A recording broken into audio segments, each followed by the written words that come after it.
Hello बच्चों, कैसे आप सब। आज आपकी पहली पीएबीटी हुई है फुल सिलेबस की 11th की।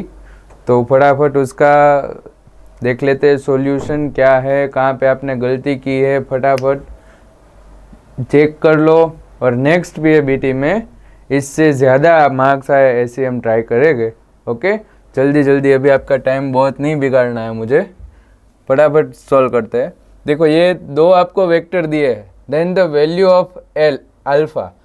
दोनों वेक्टर एक दूसरे को परपेंडिकुलर है ऐसा बोला है। दोनों वेक्टर एक दूसरे को परपेंडिकुलर है। अगर परपेंडिकुलर होता है तो डॉट प्रोडक्ट क्या होता है? 0 होता है। ओके, वेक्टर ए क्या है? 3 3 9 और बी वेक्टर क्या है? 2 -6 और अल्फा। ये डॉट प्रोडक्ट 0 होना चाहिए। तो अभी डॉट प्रोडक्ट करो, x वाले को x वाले के साथ 3 × 2 6, 3 × -6 मतलब ये हो गया 18, फिर ये 9 × alpha plus 9 alpha equals to 0। तो ये हो गया -12 ये साइड गया तो +12, 9 अल्फा इक्वल्स टू 12। तो अल्फा आपको मिलेगा 4/3। Okay, so this is the correct answer. Now 80 kg car take a round turn of radius और वेलोसिटी आपको तीनों दिया है और सेंट्रीपिटल फोर्स पूछा है। तो सेंट्रीपिटल फोर्स बच्चों आपको पता है formula direct mv²/r।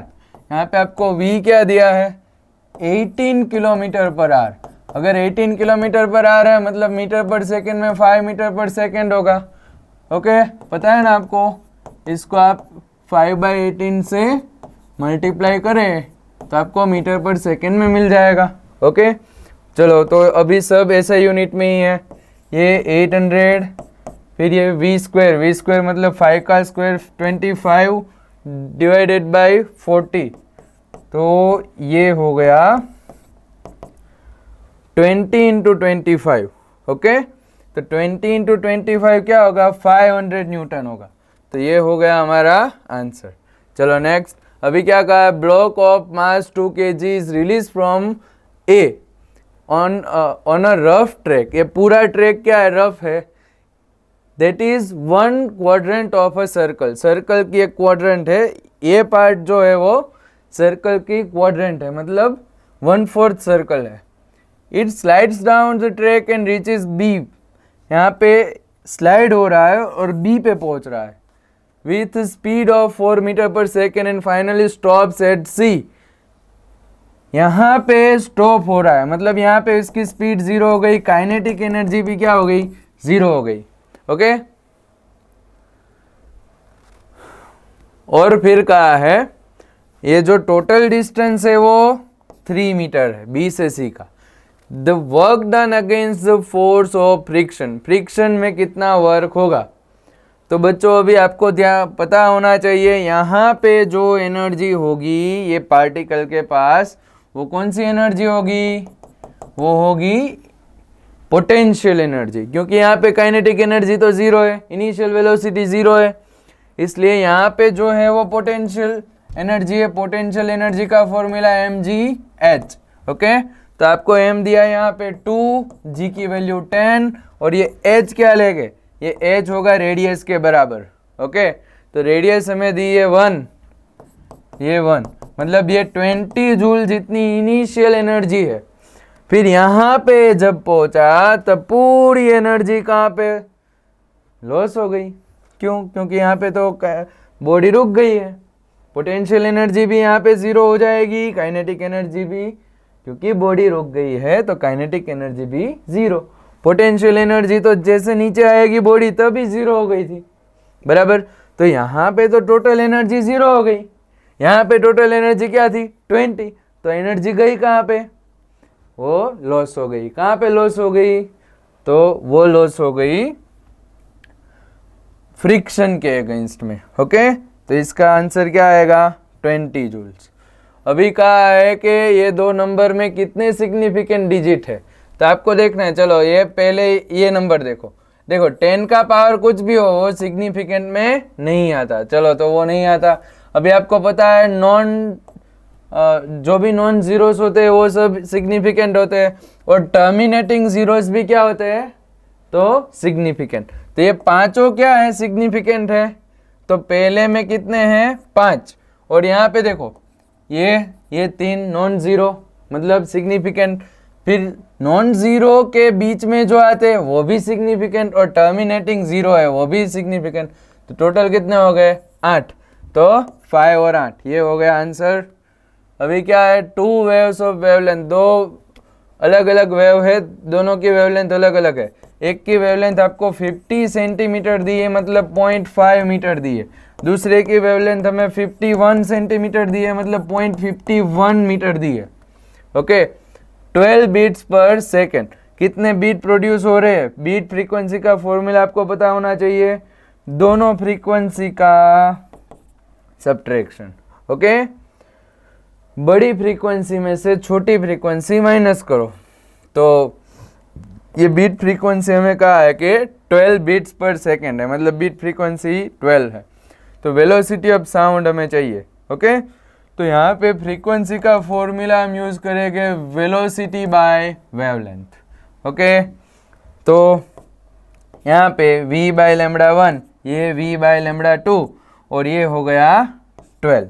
Okay, v common ले लो, 1 बाय ये लैम्बडा 1 क्या है 0.5, और लैम्बडा 2 है 0.51 इक्वल्स टू 12। ओके, तो अभी इसको अगर मैं सिंप्लीफाई करूँ, एलसीएम ले लेते हैं 0.5 इंटू 0.51।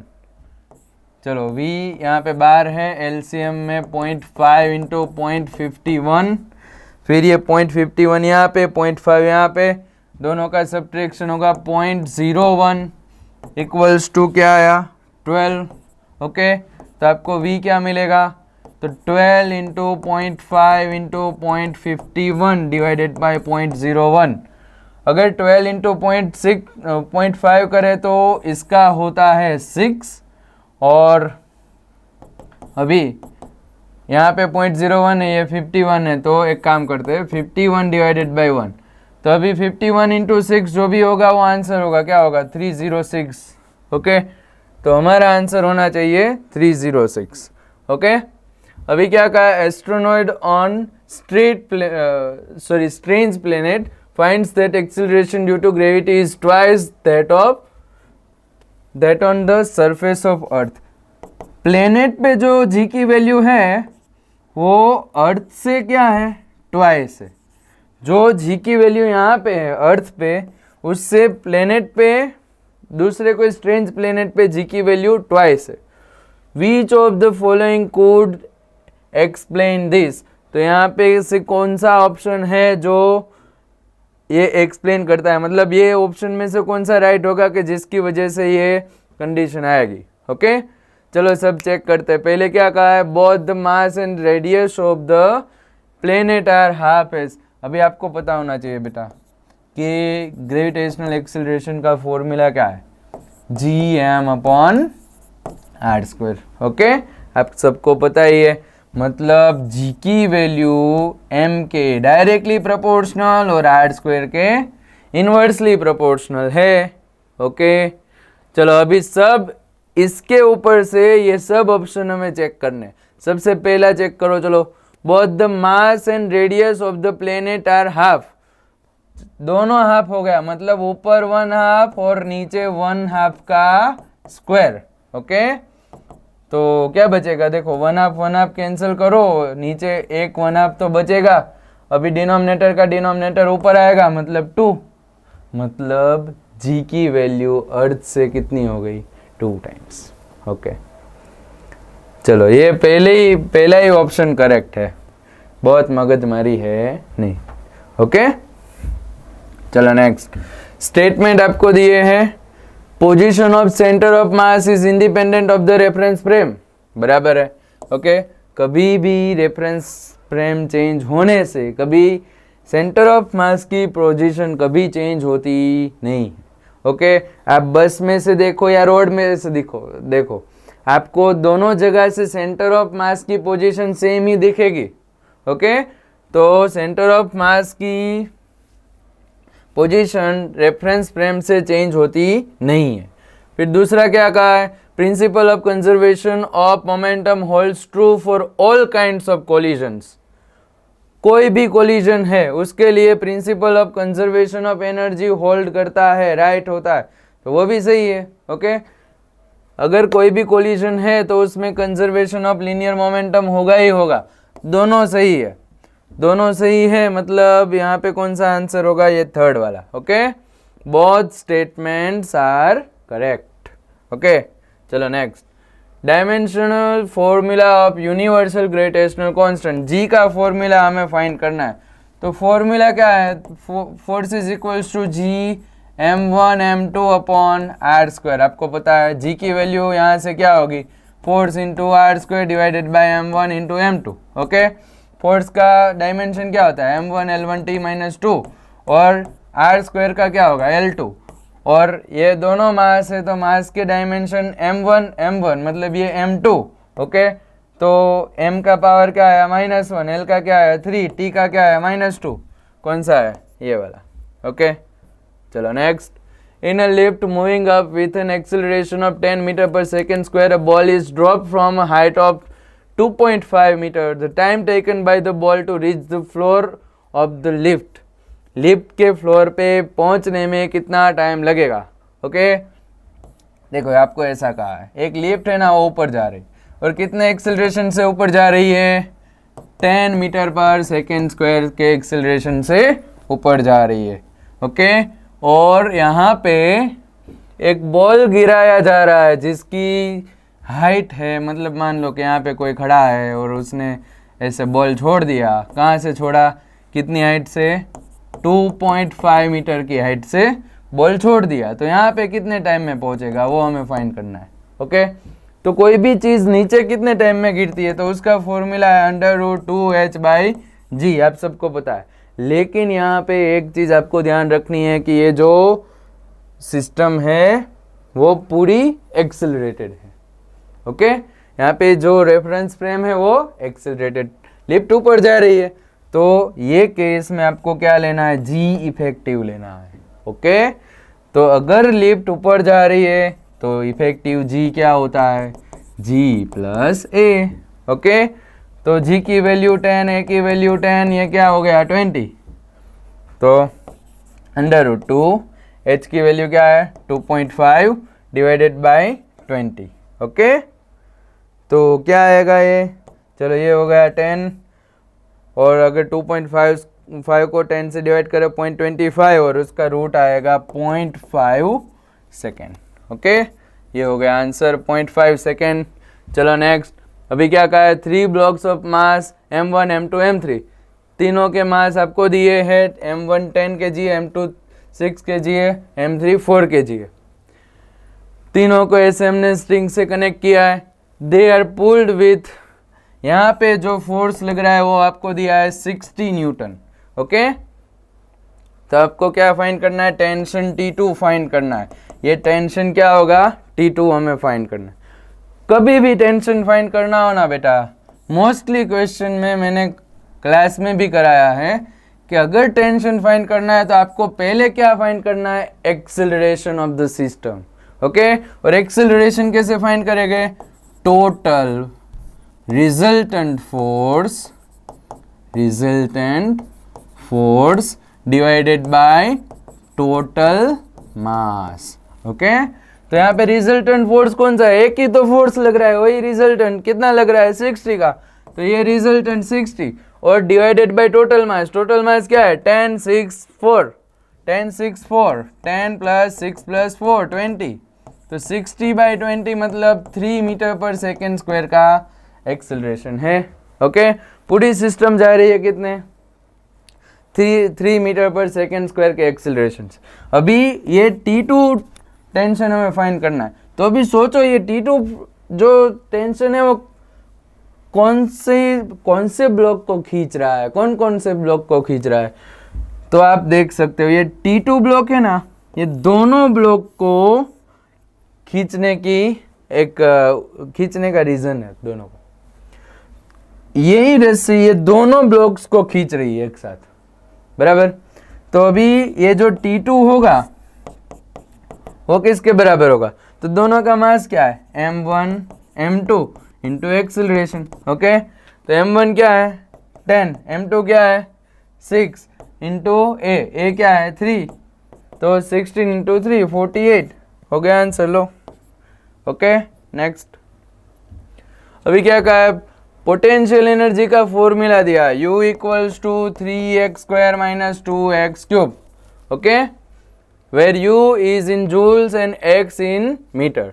तो आपको यहाँ पे कौन से ऑप्शन करेक्ट है वो आपको फाइंड करना है।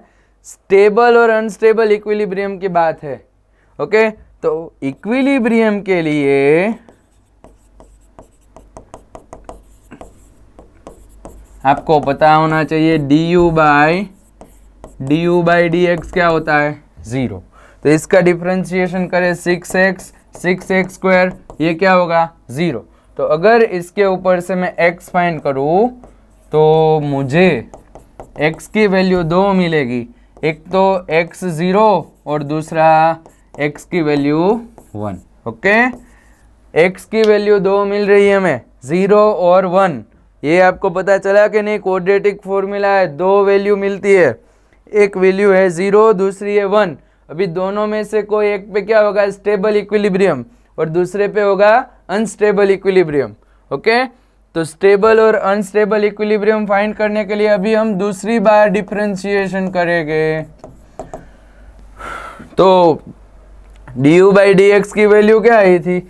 ये वाली थी ना, 6x माइनस 6x स्क्वायर, और उसका दूसरी बार डिफरेंशिएशन देखो d by dx, du by dx क्या है 6x minus 6x square. Okay, तो इसका डिफरेंशिएशन आएगा 6 माइनस 12x। ओके, तो अभी ये जो वैल्यू है वो है डबल डिफरेंशिएशन। आपको पता होना चाहिए कि डबल डिफरेंशिएशन अगर ग्रेटर देन 0 है तो उसका मतलब है अनस्टेबल इक्विलिब्रियम, और अगर लेस देन 0 है तो स्टेबल इक्विलिब्रियम। क्यों ऐसा?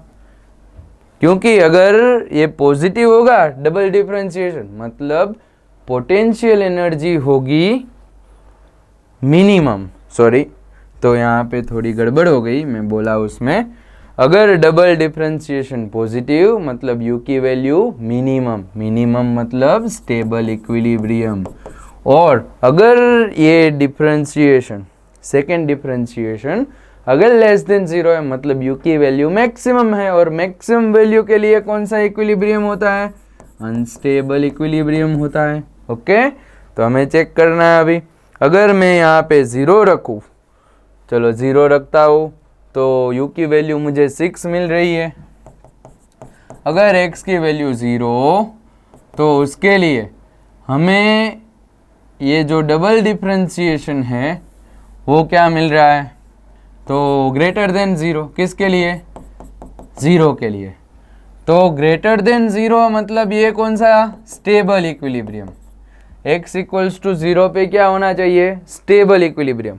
और अगर x की वैल्यू हम 1 रखें, यहाँ पे 1 रखें, तो ये 6 माइनस 12 मतलब माइनस 6 आएगा, लेस देन 0। x की वैल्यू अगर 1 है तो लेस देन 0, तो उसका मतलब है कौन सा इक्विलिब्रियम? Unstable equilibrium. ओके, तो 0 पे होना चाहिए स्टेबल और 1 पे होना चाहिए unstable. Option 1 is correct answer. Okay, चलो नेक्स्ट। अभी यहाँ पे असर्शन रीजन दिया है, for the formation of stationary wave the medium must be bounded having definite boundaries. 2 boundary होनी चाहिए तो ही स्टेशनरी वेव मिलेगा। तो वो सही है। क्यों? स्टेशनरी वेव बनने के लिए सबसे पहली कंडीशन है कि रिफ्लेक्शन होना चाहिए। रिफ्लेक्शन कब होगा? जब बाउंड्री क्लोज, मतलब बाउंड्री डिफाइनाइट होनी चाहिए। इनफाइनाइट बाउंड्री है तो रिफ्लेक्शन होगा कहाँ से? बोलो, हो सकता है रिफ्लेक्शन? रिफ्लेक्शन होने के लिए बाउंड्री भले ओपन हो क्लोज हो उससे मतलब नहीं है, लेकिन बाउंड्री होनी चाहिए, डिफाइनाइट होनी चाहिए, इनडिफाइनाइट नहीं होनी चाहिए। तो ये सही आंसर है। अभी दूसरा क्या है? In the stationary wave some particles of the medium remains permanent at rest. Stationary wave में कोई कोई पार्टिकल परमानेंट रेस्ट पे रहते हैं, कौन रहता है? नॉट। नॉट से वो कहाँ पे रहते हैं? वो रेस्ट पे रहते हैं, नॉट्स। ओके, तो दोनों सही है, एसर्शन और रीजन। अभी क्वेश्चन में क्या है, ऑप्शन में कहा है both assertion reason are true and reason is the correct explanation. नहीं, करेक्ट एक्सप्लेनेशन, एक्सप्लेनेशन तो नहीं है रीजन, तो ये वाला होगा। ओके, रीजन है वो करेक्ट, एक्सप्लेनेशन नहीं है, दोनों सही है। चलो next. 3 identical sphere each of mass 1 kg are placed touching one another with their center in straight lines। तो चलो, ये 3 स्पीयर हैं, तीनों एक दूसरे को टच कर रहे हैं और तीनों के सेंटर ऐसे स्ट्रेट लाइन पे है, तीनों के centre. Okay, their centres are marked, ये ए, ये बी, ये C. The distance of centre of mass of the system from A से सेंटर ऑफ मास कितना होगा? चलो, ए पॉइंट से सेंटर ऑफ मास कितना दूर होगा वो हमें फाइंड करना है। सेंटर ऑफ मास का फॉर्मूला बच्चों क्या है? XCM equals to m1x1 plus m2x2 plus m3x3 divided by m1 plus m2 plus m3। Okay, अभी यहाँ पे तीनों मास सेम है 1 kg के, तो ये तो कट हो जाएगा, नीचे क्या बचेगा? ये 1 1 1 रख दो, नीचे क्या हो जाएगा? 3, नीचे हो गया 3। अभी x1, तो इसके लिए x1 क्या होगा? 0, इसके लिए x2 क्या होगा? तो ये टोटल डिस्टेंस है, टोटल डिस्टेंस क्या है? तो ये AB। ओके, और x3 क्या होगा? ये AC। तो x1 तो 0 है, m2 की वैल्यू 1 है और x2 हमें लेना है AB और दूसरा क्या? AC। AB plus AC divided by 3। Okay, ये वाला आंसर हमारा सही है, 4th वाला। ओके, चलो next. Time period of satellite of Earth is 5 hours. If the separation between the Earth and satellite is increased to 4 times the previous value, the new time period, तो नया time period क्या होगा? अभी देखो, time period और दूसरा क्या कहा हमें? सेपरेशन मतलब रेडियस। ओके, तो आपको पता ही है यहाँ पे t² proportional to r³ Kepler's third law हम यूज करेंगे यहाँ पे। ओके, तो t1 by t2 whole square equals to r1 by r2 cube. t1 क्या दिया है? पहले टाइम पीरियड था 5, दूसरा तो हमें फाइंड करना है इसका स्क्वायर। r1 मान लो कि पहले रेडियस r है, तो फिर कितनी हो गई? 4 टाइम्स हो गई, 4r। ओके, तो ये r कैंसिल, 1/4 का क्यूब क्या होगा? 1/64। और अभी यहाँ से ये स्क्वायर हमें हटाना है, तो स्क्वायर रूट ले लो। 5/t2 इक्वल्स टू 1/64 का स्क्वायर रूट होता है 8, तो आपको t2 मिलेगा 40। ओके, ये हो गया आंसर, 40 आवर्स। अभी क्या कहा है यहाँ पे? Figure shows copper rod join to steel rod, rods have equal length and equal cross sectional area. The free end of, देखो दोनों की लेंथ सेम है, दोनों के एरिया सेम है। फिर कहा है the free end of copper rod is, ये वाला एंड है वो कहाँ पे है? 0 डिग्री पे है, ये 0 डिग्री पे है, ये वाला एंड है 100 डिग्री पे। Find the temperature of the junction, junction का टेम्परेचर हमें फाइंड करना है। अगर जंक्शन का टेम्परेचर आपको फाइंड करना है तो आप क्या करेंगे? यहाँ पे किरचॉफ लॉ यूज कर दो, दोनों सीरीज में हैं, करंट दोनों में सेम होगा, तो जो करंट होगा कॉपर में वही करंट होगा, चलो करंट हीट करंट है यहाँ पे तो H से हम डिनोट करते हैं, कॉपर में heat current equals to steel में हीट करंट। फॉर्मूला क्या? KA delta T by L, KA delta T by L। Okay, दोनों का एरिया लेंथ सेम है, एरिया लेंथ सेम है। यहाँ पे कॉपर की कंडक्टिविटी, स्टील की कंडक्टिविटी, कॉपर का टेम्परेचर डिफरेंस और स्टील का टेम्परेचर डिफरेंस। तो कॉपर की कंडक्टिविटी हमें दी है 390 और टेम्परेचर डिफरेंस क्या लेंगे कॉपर का? तो यहाँ पे मान लो जो भी आपको टेम्परेचर फाइंड करना है वो टेम्परेचर है T और ये 0 है, तो ये T माइनस 0, ओके। और यहाँ पे 100 है और ये क्या होगा, चलो ये स्टील के लिए तो 46 है ये। अभी टेम्परेचर डिफरेंस क्या, 100 minus T, 100 minus T, okay. तो ये 390 T equals to 4600 minus 46t, minus 46t ये साइड ले जाओ, दोनों का एडिशन होगा 436t इक्वल्स टू 4600। तो आपको t मिलना चाहिए 4600 डिवाइडेड बाय 436, ओके। कौन सा आंसर होना चाहिए अभी, देखो ये आपको थोड़ा थोड़ा तो पता चल रहा होगा कि ये आंसर कुछ 10 के नज़दीक का होना चाहिए। कैलकुलेशन नहीं करेंगे तो भी आपको डायरेक्ट पता चल ही जाएगा कि ये आंसर क्या है, 10.6, ओके। बाकी कुछ तो सब बाकी तो दूर दूर के आंसर, तो ये नहीं होगा, 10.6 वाला ही होगा। चलो अभी क्या है, 3 mole of ideal monoatomic gas at temperature. चलो पहला जो गैस है उसका 3 मोल है और उसका टेम्परेचर 27 डिग्री सेल्सियस है, मतलब कि 300 केल्विन है, ओके। फिर दूसरा जो है उसके मोल दिए 2 और उसका टेम्परेचर आपको दिया है 227 डिग्री सेल्सियस, मतलब कि क्या होगा ये 500 केल्विन होगा, ओके। अभी हमें कहा है कि दोनों को हम मिक्स कर रहे हैं। Equilibrium temperature of the mixer का इक्विलिब्रियम टेम्परेचर, फाइनल टेम्परेचर क्या होगा, ओके। तो अगर आपको फाइनल टेम्परेचर फाइंड करना है तो फॉर्मूला यूज कर दो, N1T1 plus N2T2 divided by N1 plus mixer बोले तब आपको यही फॉर्मूला यूज करना। अगर आपको CV फाइंड करने को कहे CV1 N1 CV1 plus N2 CV2 divided by N1 plus N2। अगर आपको CP फाइंड करने को बोले N1 CP1 plus N2 CP2 divided by N1 plus N2। अगर आपको कहे डिग्री ऑफ फ्रीडम मिक्सर की N1 F1 plus N2 F2 divided by N1 plus N2। और टेम्परेचर अगर मिक्सर का फाइंड करने को बोले तो भी सेम, ओके। चलो तो ये N1 है 3, T1 है 300, N2 है 2, ये है 500 डिवाइडेड बाय 3 प्लस 2, ओके। क्या आएगा ये हो गया 900, ये हो गया 1000 डिवाइडेड बाय 5, तो 1900 डिवाइडेड बाय 5 क्या होगा ये, तो ये होगा कुछ 380 केल्विन के अराउंड।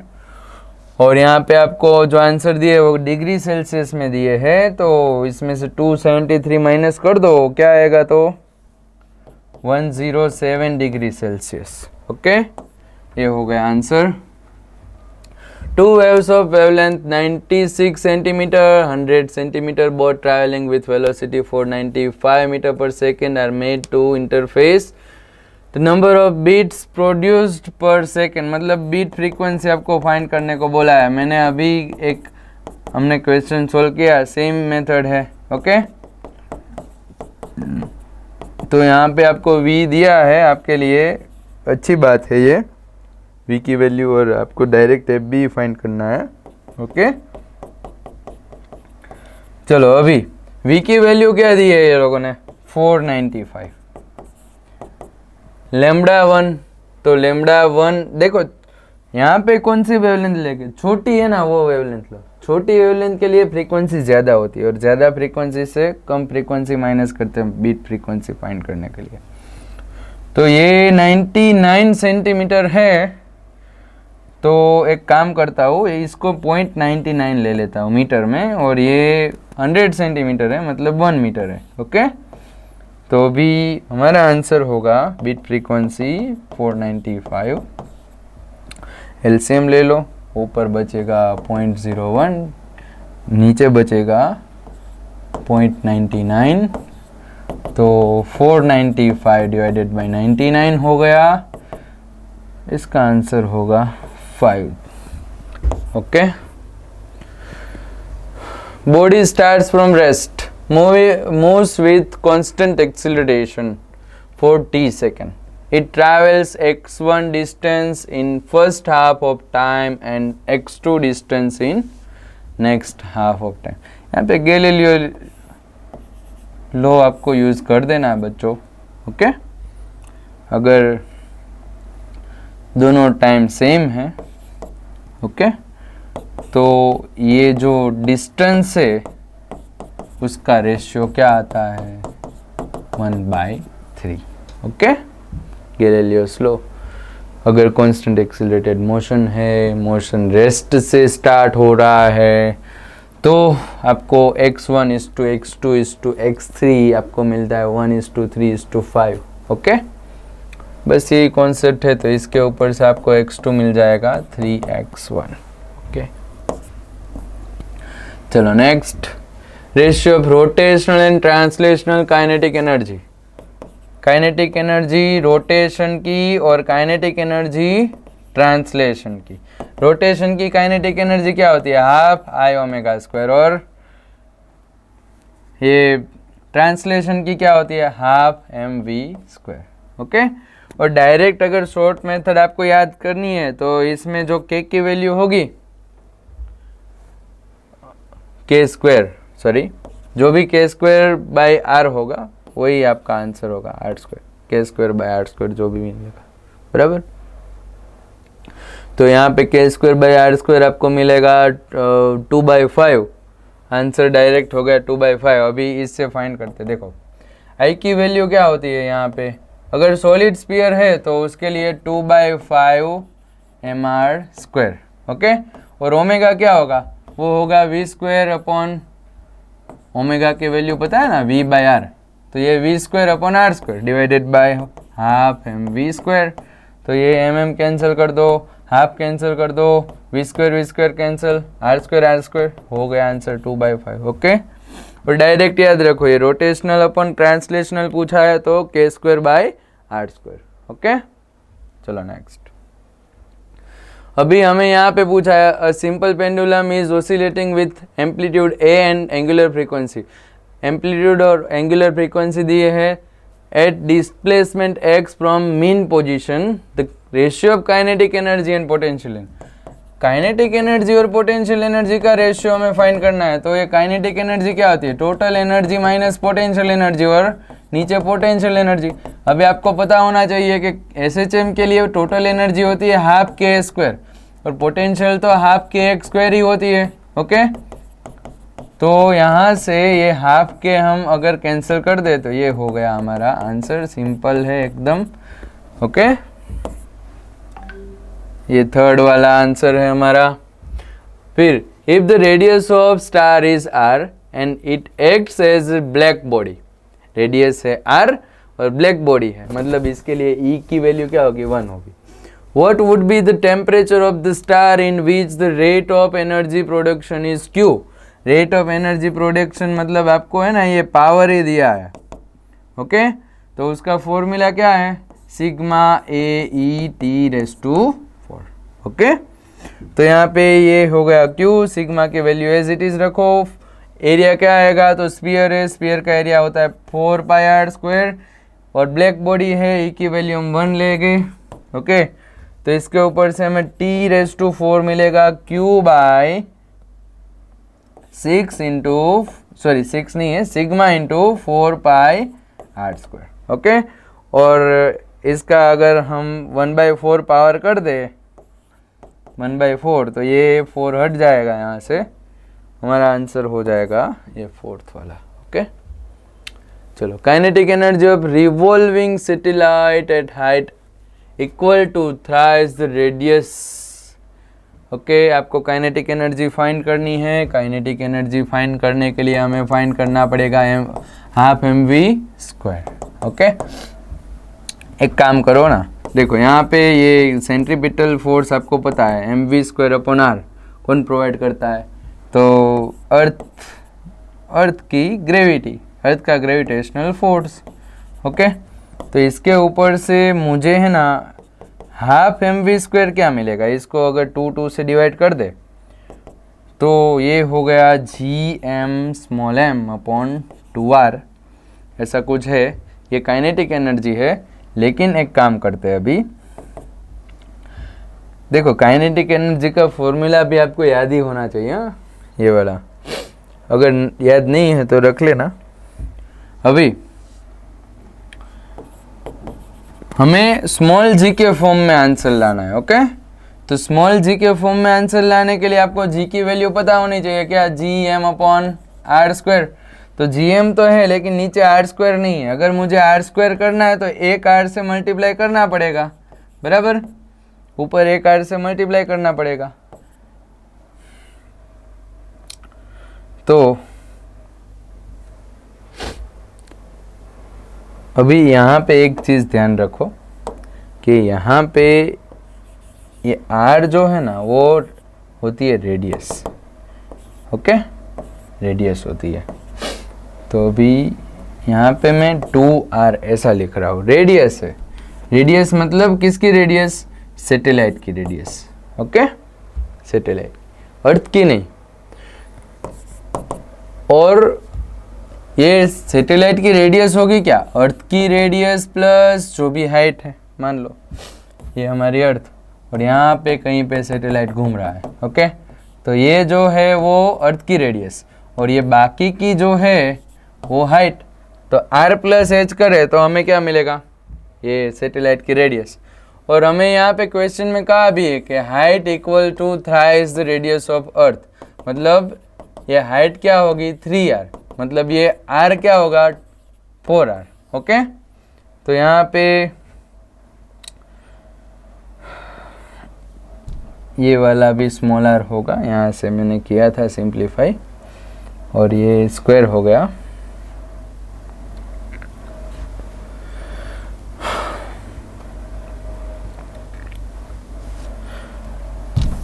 चलो यहाँ पे पहले वैल्यू रख देते हैं, G capital M small m upon 2, और r की जगह पे क्या रखना है हमें? 4r, okay?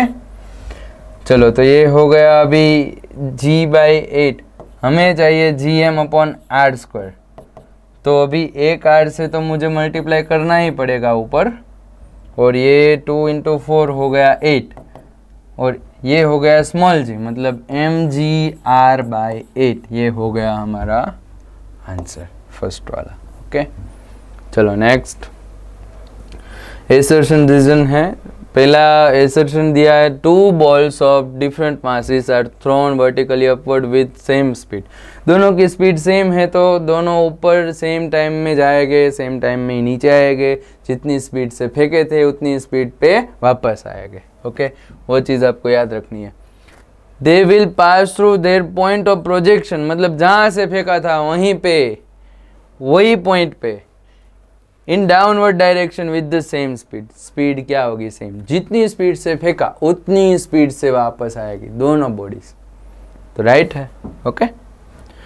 दूसरा रीजन क्या है? Maximum height and downward velocity attained at the point of projection are independent of the mass of the ball, okay? देखो कोई भी चीज़ कितनी ऊपर जाए, कितनी नीचे आए, कितनी स्पीड से नीचे आए, वो डिपेंडेंट होता है उसकी इनिशियल वेलोसिटी पे। किस पे? Initial velocity. मैक्सिमम हाइट का फॉर्मूला क्या है?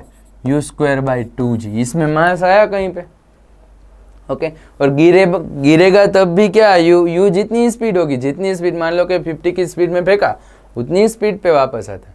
मतलब कोई मास के ऊपर डिपेंडेंट नहीं है। कितना टाइम ऊपर जाने के लिए लगेगा, कितना वापस आने के लिए लगेगा, कितनी स्पीड जब वो बॉडी वापस आएगी तब होगी, वो किसके ऊपर डिपेंडेंट है? इनिशियल स्पीड के ऊपर। किसके ऊपर?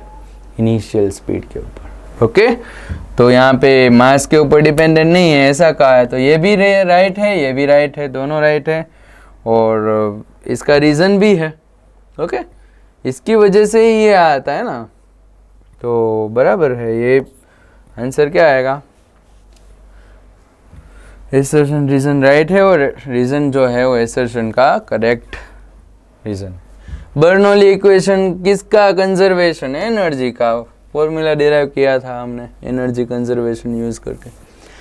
Man goes 10 kilometre down stream in 2 hours, 30 kilometre up stream in 10 hours। How much time he take to swim 40 kilometre in still water. Still water में कितना टाइम लगेगा?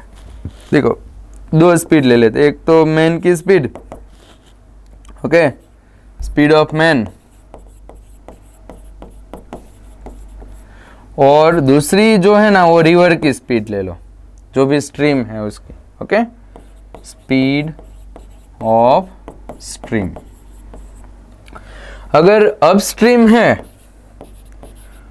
तो अपस्ट्रीम में क्या होता है, तो मैन की स्पीड में से हम ये वी आर मतलब स्ट्रीम की स्पीड माइनस करते हैं, और अगर डाउन स्ट्रीम है तो डाउन स्ट्रीम में दोनों की डायरेक्शन सेम होती है, ओके। अपस्ट्रीम मतलब क्या, नदी ये साइड फ्लो हो रही है, आप उसके सामने तैर रहे हो, वो अपस्ट्रीम। और डाउन स्ट्रीम मतलब दोनों एक ही डायरेक्शन, नदी भी ये डायरेक्शन में फ्लो हो रही है, हम भी ये डायरेक्शन में स्विम कर रहे हैं, मतलब ये हो गई डाउन, ओके।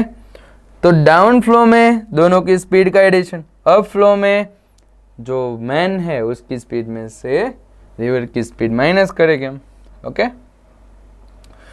तो अभी डेटा में देखो क्या कहा है, man goes 10 kilometre down stream in 2 hours. तो अब स्ट्रीम क्या होगी, मतलब ये स्पीड क्या होगी, स्पीड का फॉर्मूला क्या है, डिस्टेंस अपॉन टाइम, ओके। तो अब स्ट्रीम का फॉर्मूला क्या होगा, अब स्ट्रीम के लिए, सॉरी ये तो डाउन स्ट्रीम का था, अब स्ट्रीम के लिए डिस्टेंस कितना है 30 किलोमीटर, और टाइम कितना लग रहा है 10, मतलब ये हो गया 3, और डाउन स्ट्रीम के लिए डिस्टेंस क्या है 10, और टाइम कितना लग रहा है 2, मतलब ये हो गया 5, ओके। अभी इसको एलिमिनेट करके हम मैन की स्पीड निकाल लेते, दोनों को ऐड कर दो। अगर मैं दोनों को ऐड कर दूँ यहाँ पे, तो ये वी आर तो कैंसिल हो गया, ओके, 2Vm बचेगा, और यहाँ पे 3 + 5 मतलब 8, मतलब 2Vm इक्वल्स टू 8, और मैन की स्पीड क्या हो गई 4 किलोमीटर पर आवर, ओके। ये आपको मैन की स्पीड मिली जब वाटर स्टिल होगा तब, ओके, सिर्फ मैन की स्पीड, मतलब इतनी स्पीड से वो तैर रहा है। अभी हमें पूछा है कि 40 किलोमीटर का उसको अगर डिस्टेंस ट्रैवल करना है तो कितना टाइम लगेगा, time is equals to distance upon speed, okay. तो डिस्टेंस लग रहा है कितना 40 किलोमीटर, और स्पीड क्या है 4, मतलब 10 आवर्स जितना कुछ टाइम लगना चाहिए, ओके। चलो नेक्स्ट, अभी क्या कहा है, string of length L and force constant K is stretched to obtain extension L जितना एक्सटेंशन के लिए अगर ये स्ट्रिंग को हम खींच रहे हैं, तो अभी कहा है it is further stretched to obtain extension L1, पूरा एक्सटेंशन L1 के लिए उसको खींच रहे हैं।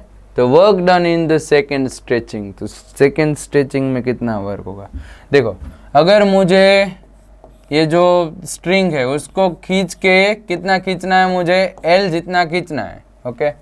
तो क्या वर्क होगा, तो ये वर्क होगा ½ K L², स्प्रिंग जैसा ही है, ओके। और सेम ही स्ट्रिंग को अगर हमें L2 जितना खींचना है, कितना, ये L2 जितना, तो कितना वर्क होगा, टोटल वर्क कितना, एक L1 या L2, सॉरी L1 है, L1 उसका स्क्वायर, ओके। अगर L जितना खींचना है तो टोटल वर्क कितना करना पड़ता है ½ K L², और अगर ये पूरा L1 जितना खींचना है तो कितना ½ K L2²। तो अभी अगर L जितना खींचा है और उसके बाद इतना ज़्यादा खींचना है तो कितना वर्क करना पड़ेगा, तो जो एक्स्ट्रा वर्क करना पड़ेगा वो W2 - W1 होगा, सिंपल सी बात है, ओके। ये जो टोटल वर्क हुआ उसमें से इसका वर्क माइनस कर दो, देखो ये दोनों में से ½ K कॉमन निकलेगा, और ये हो गया L1² - L², okay, L1² - X²। एक मिनट, अभी ये क्वेश्चन में फिर से एक बार वर्ड लेता हूँ, it is further stretched, okay, further stretched मतलब पहले एल जितना तो खींचा ही था, उसके बाद L1 दूसरा नया खींचा, मतलब टोटल जो है वो कितना खींच गया है, L प्लस L1। ओके, तो यहाँ पे थोड़ी गड़बड़ हो गई, ये L plus L1 further stretched ऐसा कहा है, L के बाद L1 जितना खींचा है।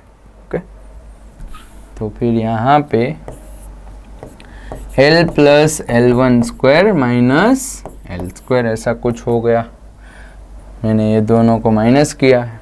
ओके, अभी इसको एक्सपांड कर दो, तो ये L square plus 2L into L1 minus plus L1 square minus L square, ये कैंसिल हो गया, और ये दोनों में से L1 कॉमन ले लो, तो हाफ के L1 ब्रैकेट में आएगा 2L plus L1।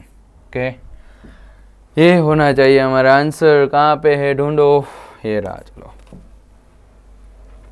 assertion, it is easier to pull heavy object than push it on level ground। हाँ, वो तो बराबर है। ओके, कोई भी चीज़ है अगर उसको हमें खींचना है तो इजी होता है, लेकिन उसको पुश करना है, धक्का देना है तो डिफ़िकल्ट होता है। क्यों? क्योंकि नॉर्मल रिएक्शन, ये केस में नॉर्मल रिएक्शन कम होता है, ये केस में नॉर्मल रिएक्शन ज़्यादा होता है, इसलिए ये केस में पुश करने वाले केस में फ्रिक्शन ज़्यादा होता है और यहाँ पे फ्रिक्शन कम होता है। ओके, तो ये तो सही है। अभी दूसरा क्या कहा था, magnitude of frictional force depends on the nature of the two surfaces in contact. तो जो भी फ्रिक्शनल फोर्स लगेगा वो ये जो कॉमन सरफेस है ये वाली, उसके नेचर के ऊपर, मतलब ये सरफेस रफ है या स्मूथ है, कितनी स्मूथनेस है, मतलब म्यू क्या है उसके ऊपर डिपेंडेंट है। तो ये भी राइट है। ओके, तो दोनों राइट है, लेकिन इसका एक्सप्लेनेशन ये नहीं है, तो हमारा आंसर क्या आएगा, ये सेकंड वाला। ओके, एक्सप्लेनेशन क्या है कि ये केस में नॉर्मल रिएक्शन ज़्यादा होने से फ्रिक्शन ज़्यादा होता है, ये केस में नॉर्मल रिएक्शन कम होने से फ्रिक्शन कम होता है। ओके, चलो नेक्स्ट। अभी क्या कहा है, two bodies A and B of equal mass and suspended from two separate massless springs of force constant K1 and K2। दो बॉडी है, दोनों का मास इक्वल है। ओके, और दोनों को अलग अलग स्प्रिंग से ट्राई किया है, एक को K1 और दूसरे को K2। Bodies oscillate vertically such that their maximum velocity are equal। दोनों की मैक्सिमम वेलोसिटी इक्वल है, दोनों की मैक्सिमम वेलोसिटी इक्वल है, मतलब मैक्सिमम वेलोसिटी का फॉर्मूला आपको पता होना चाहिए, A इंटू ओमेगा। ओके, तो A1 omega 1 equals to A2 omega 2। Okay, चलो अभी क्या कहा हमें, the ratio of amplitudes of the body. तो ये हमें रेशियो फाइंड करना है, तो वो होगा ओमेगा 2 बाय ओमेगा 1, और ओमेगा 2 बाय ओमेगा 1 क्या होगा, तो ओमेगा का फॉर्मूला होता है under root K by M. Okay, आपको पता होगा, तो omega is directly proportional to root K. Okay, तो ये आएगा under root K2 by K1। हमारा आंसर आएगा under root K2 by K1, first वाला। Planet revolves around sun in elliptical orbit. The linear speed of planet is maximum। कहाँ पे maximum, जब सबसे नज़दीक होगा तब मैक्सिमम, ये A पे मैक्सिमम और C पे मिनिमम, बराबर। आपको ये याद रखना है। ओके, यहाँ पे स्पीड ज़्यादा होती है, इसलिए सेम टाइम में ज़्यादा, देखो यहाँ पे स्पीड कम होनी चाहिए, angular momentum, conservation of angular momentum. Okay, अगर डिस्टेंस कम तो स्पीड ज़्यादा, डिस्टेंस ज़्यादा स्पीड कम। चलो अभी ये क्वेश्चन सॉल्व करते हैं। Mass of 20 kg suspended from spring balance, it is pulled aside by a horizontal string so that it makes an angle 60 degree with the vertical, the new reading of the balance. देखो ऐसा कहा कुछ, ये spring balance. Okay, spring balance के साथ एक रोप हमने tie की है जिसको ऐसे हॉरिजॉन्टल फोर्स लगा रहे हैं, और यहाँ पे हमने एक ब्लॉक रखा है। ब्लॉक कितने का है, 20 kg का है, 20 kg का ब्लॉक है, ओके। और ये जो स्ट्रिंग है ये वर्टिकल के साथ एंगल बना रही है 60 डिग्री का, ओके। तो स्प्रिंग बैलेंस का नया रीडिंग क्या होगा, अभी आपको बच्चों ये पता होना चाहिए। देखो स्प्रिंग बैलेंस का रीडिंग मतलब कि टेंशन, और वेटिंग मशीन का रीडिंग मतलब normal reaction, okay. Spring balance क्या मेज़र करता है, वेट। कैसे मेज़र करता है, तो जितना टेंशन उस पर आता है वो मेज़र करता है, ओके।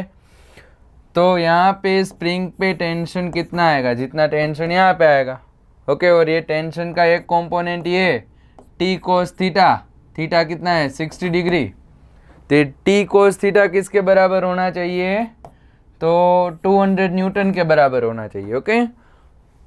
ये पूरी सिस्टम इक्विलिब्रियम में है, तो अपवर्ड फोर्स और डाउनवर्ड फोर्स दोनों क्या हो गए, इक्वल हो गए। तो यहाँ पे t cos 60 equals to 200, cos 60 मतलब 1/2, ओके। तो आपको टेंशन क्या मिला, 400 न्यूटन मतलब 40 kg वेट, ओके। ये हो गया आंसर हमारा। चलो next, the Bob of simple pendulum performs SHM with period t in air and with period t1 in water.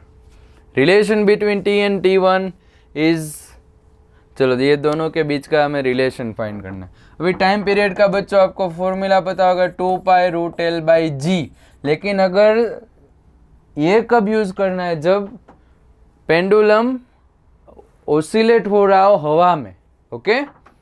अगर कोई अलग मीडियम है या कोई अलग केस है कि जिसमें सिस्टम है एक्सिलरेटेड है या तो इफेक्टिव जी चेंज है, तो यहाँ पे याद रखो, देखो ये जी इफेक्टिव लेना है आपको, ओके। अगर लिफ्ट में है या कार में है ऐसा कुछ है और ऐसे पानी में है तो आपको क्या लेना है, जी इफेक्टिव, ओके। तो अभी यहाँ पे दो केस का है, एक तो एयर में है टी, और जो वाटर में होगा वो हमें फाइंड करना है, ओके। और यहाँ पे देखो ये 2π कांस्टेंट है, L मतलब लेंथ कोई चेंज नहीं होने वाली है।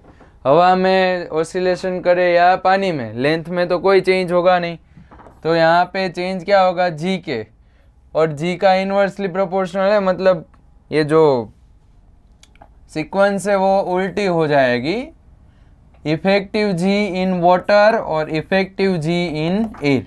अभी एयर में जी क्या होगा, चलो इफेक्टिव जी एयर में क्या होता है जी, और वाटर में क्या होता है, तो G1 माइनस वाटर की डेंसिटी और जो भी मटेरियल है उसकी डेंसिटी, ओके। ये आपको पता होगा।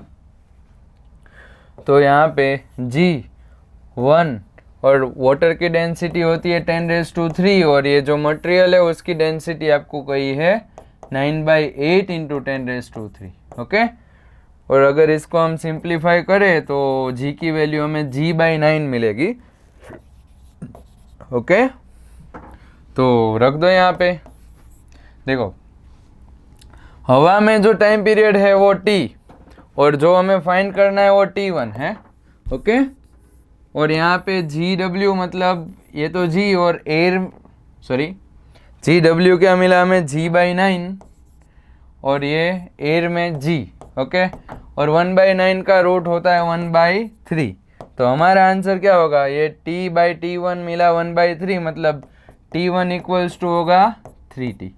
तो ये हो गया हमारा आंसर, T1 इक्वल्स टू। देखो अभी ये क्वेश्चन में क्या है, दो स्टेटमेंट दिए हैं। पहला क्या है, work done in moving a body over a close loop is 0 for every force in nature. कोई भी फोर्स के लिए अगर बॉडी मूव कर रही है सर्कल में तो उसमें वर्क होता है 0। यहाँ पे आपको ये वर्ड के ऊपर ध्यान देना है। देखो एवरी फोर्स इन नेचर मतलब कोई भी टाइप का फोर्स हो, अगर बॉडी क्लोज लूप में ट्रैवल कर रही है तो वर्क 0 होता है, ऐसा क्वेश्चन कह रहा है, ऐसा स्टेटमेंट है। तो ये स्टेटमेंट एक तरह ये गलत स्टेटमेंट है। क्यों, देखो दो टाइप के फोर्स आते हैं, कंजर्वेटिव, नॉन कंजर्वेटिव। अगर कंजर्वेटिव फोर्स के वजह से अगर बॉडी लूप में घूम रही है तो क्या होगा, तो वर्क होगा नहीं। क्यों? क्योंकि कंजर्वेटिव फोर्स में मान लो कोई ग्रेविटेशनल फोर्स है या इलेक्ट्रोस्टैटिक फोर्स, कोई भी फोर्स, तो उसमें force always towards the centre होता है और displacement always in the direction of tangent होता है, बराबर। तो ये डायरेक्शन में डिस्प्लेसमेंट, ये डायरेक्शन में फोर्स, दोनों के बीच का एंगल 90 डिग्री। और वर्क का फॉर्मूला क्या है बेटा? फोर्स और डिस्प्लेसमेंट का dot product, F S cos theta, okay. और यहाँ पे थीटा तो 90 है, मतलब ये जो वर्क होगा वो 0 होगा। लेकिन कब? जब ये कौन सा फोर्स हो? Conservative, okay. नॉन कंजर्वेटिव हो तब, अगर कोई बॉडी सर्कल में घूम रही है लेकिन वो जो सर्कुलर पाथ है उस पे फ्रिक्शन है, रफ सर्कुलर पाथ है, तो वर्क करना ही पड़ेगा, बराबर। तो इसीलिए एवरी फोर्स इन नेचर के लिए तो वर्क 0 नहीं होता, अगर कंजर्वेटिव होता तो वर्क 0 होता। चलो, तो ये फर्स्ट स्टेटमेंट तो रॉन्ग है, ओके। अभी ये सेकेंड वाला चेक करो, देखो। If moment of a body increases by 50%, moment मान लो कि पहले मोमेंटम है p और बाद में 50% इंक्रीज हुई, मतलब 1.5 गुना हो गई, 1.5 p हो गई, बराबर। 50% इंक्रीज हुई, it's kinetic energy will increase by 125%। तो काइनेटिक एनर्जी कितनी हो जाएगी? इंक्रीज हो जाएगी 125%, बराबर।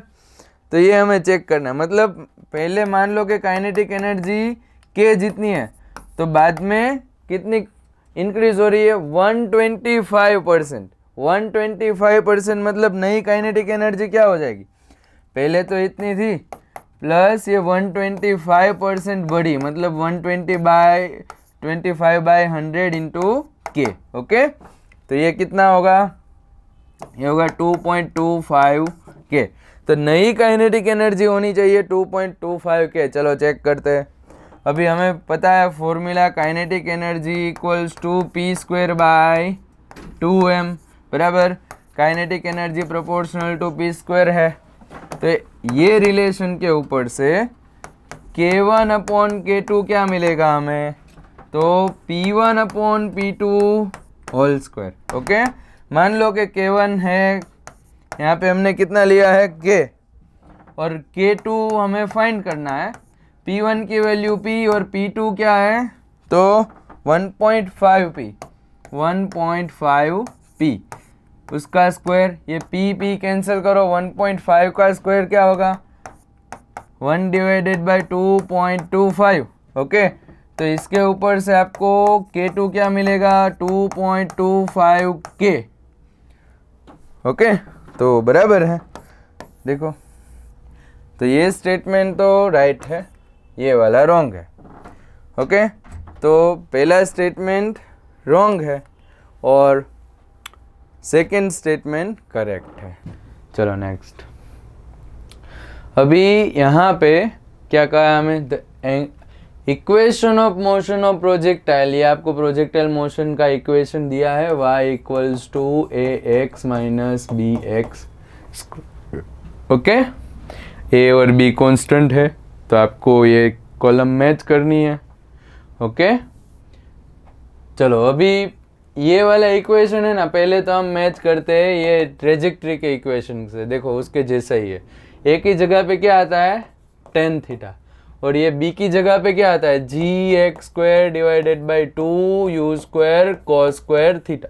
ये प्रोजेक्टाइल मोशन में ट्रेजेक्ट्री का इक्वेशन है ये, ओके। और अगर ये इक्वेशन को यहाँ पे x आता है, ये दोनों इक्वेशन को हम कंपेयर करें तो आपको पता चलेगा a किसके बराबर है? tan थीटा के, और b किसके बराबर है? b है g/2u² cos² थीटा के बराबर, ओके। चलो, a और b हमें पता चल गया। अभी क्या करना है? तो पहले a/b फाइंड करो, a/b।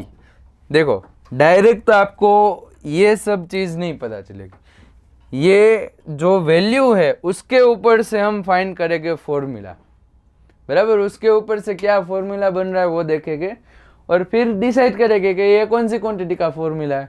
आपको प्रोजेक्टाइल मोशन के चारों फॉर्मूला याद हो गए, ओके। बस वही हमें यूज करने हैं यहाँ पे।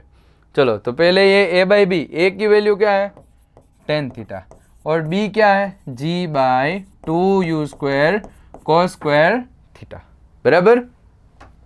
तो अभी ये 2u square cos square theta ऊपर लेता हो और ये टेन थीटा मतलब क्या sine theta by cos theta, okay, और डिवाइडेड बाई जी। अभी एक एक कोस कैंसिल कर दो तो ये इक्वेशन हो जाएगा 2, बचेगा देखो u स्क्वायर बचेगा क्या 2 साइन थीटा कोस थीटा बचेगा। 2 साइन थीटा कोस थीटा मतलब क्या साइन 2 थीटा बाई जी। मतलब ये जो इक्वेशन है a बाई बी वाला वो क्या है, वो इक्वेशन है रेंज का। ये वाला जो इक्वेशन है वो किसका है, तो रेंज का इक्वेशन है, ओके। तो रेंज कहाँ पे है, यहाँ पे ये रही। चलो b के लिए क्या आएगा, तो b के लिए आने वाला है p, ओके। चलो नेक्स्ट। अभी दूसरा क्या चेक करना है हमें, ये a under root 2b into G. चलो चेक करें, ये टेन थीटा हो गया a अंडर रूट 2, b की जगह पे आएगा g 2u square cos square theta और इंटू जी, ओके। तो अभी ये 2u square cos square theta को ऊपर ले लो तो रूट के अंदर मिलेगा हमें 2 into 2 4 u square cos square theta divided by g square, और इसका रूट निकाल लो। टेन थीटा का तो sine theta into cos theta कर देंगे और ये जो अंदर है उसका रूट निकालेंगे तो 2u cos theta divided by G. चलो ऐसा कुछ हुआ, ये कोस थीटा कैंसिल कर दो तो फॉर्मूला आ गया 2u साइन थीटा बाई जी। ये फॉर्मूला किसका है बच्चों, टाइम ऑफ फ्लाइट का। तो ये टाइम ऑफ फ्लाइट का फॉर्मूला है q, d के लिए आएगा q, d के लिए आएगा q। और देखते भी रहो ये ऑप्शन कौन कौन से मैच हो रहे हैं, फिर यहाँ पे मजूरी करने की ज़रूरत नहीं है। देखो b होना चाहिए p में, देखो ये दो ऑप्शन है b और p, और डी क्यू यहाँ पे है, कौन सा मैच हुआ, ये थर्ड वाला, खत्म, लो हो गया सॉल्व, ओके। चलो नेक्स्ट। अभी यहाँ पे आपको कहा है capillary is dipped in water as shown in figure if P naught is atmospheric pressure P and P B are pressure at A, यहाँ पे ए पे प्रेशर और ये है बी पे प्रेशर यहाँ पे। तो अभी आपको बच्चों पता होगा कि जो भी ड्रॉप कहो या फिर बबल कहो, कुछ भी, अगर कॉनकेव सरफेस है, मान लो कि यहाँ पे प्रेशर है पी आई और यहाँ पे प्रेशर है पी ओ, तो आपको पता होना चाहिए कॉनकेव का प्रेशर ज़्यादा होता है, ओके। तो यहाँ पे कौन सा प्रेशर है एटमॉस्फेयर का और यहाँ पे कौन सा प्रेशर है ए का, पॉइंट ए है ए का प्रेशर, बराबर। और एटमॉस्फेयर का प्रेशर ये लोगों ने क्या कहा है, ये लोगों ने एटमॉस्फेरिक प्रेशर कहा है पी नॉट, ओके। तो अभी ये रिलेशन के ऊपर से आपको पता चलेगा कि ये जो पी नॉट है वो ज़्यादा होगा पी ए से। चलो क्लियर ये चीज़। फिर यहाँ पे सेम डेप्थ पे प्रेशर सेम होता है, यहाँ पे प्रेशर क्या होगा पी नॉट, तो यहाँ पे क्या होगा पी बी क्या होगा P naught plus rho G H, okay. मतलब P B is greater than P naught, P B is greater than P naught और P naught is greater than P A, ये वाला हो गया, बराबर। चलो next. Two projectile A and B thrown with speed in the ratio 1/√2, speed का initial speed का ratio 1/√2, okay.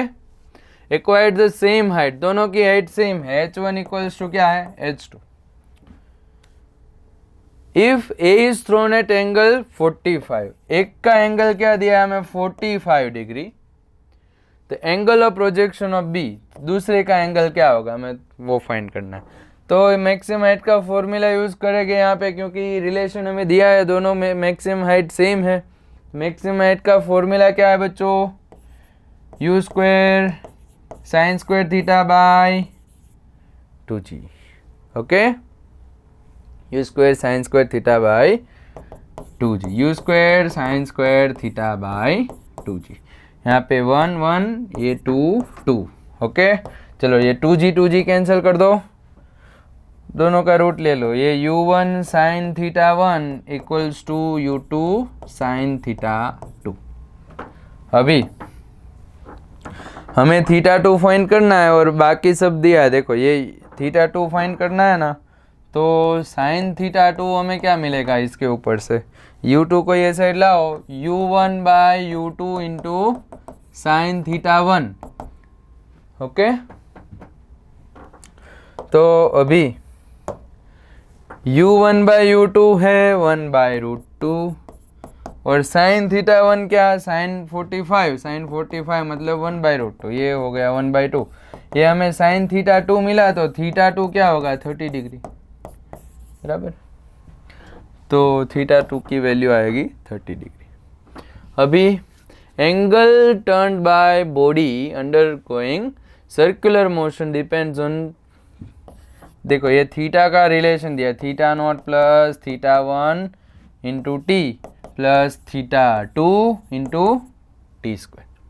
The ratio of angular acceleration and initial angular velocity, ये दोनों का रेशियो हमें फाइंड करना है, बराबर। चलो, तो अगर आपको पोजीशन दी है तो उसके ऊपर से वेलोसिटी कैसे निकालते हैं, dx बाई dt करके। सेम वे यहाँ पे एंगुलर वेलोसिटी कैसे निकालेंगे हम, d थीटा बाई dt करके। तो इसका डिफरेंशिएशन आएगा theta 1 plus 2 theta 2 into T. और फिर से एक बार ये ओमेगा का भी हम डिफरेंशिएशन करें तो अल्फा मिलता है, हमें क्या मिलेगा 2 थीटा 2। तो चलो हमें अल्फा क्या मिला 2 थीटा 2, और ओमेगा नॉट मतलब क्या है, इनिशियल स्पीड।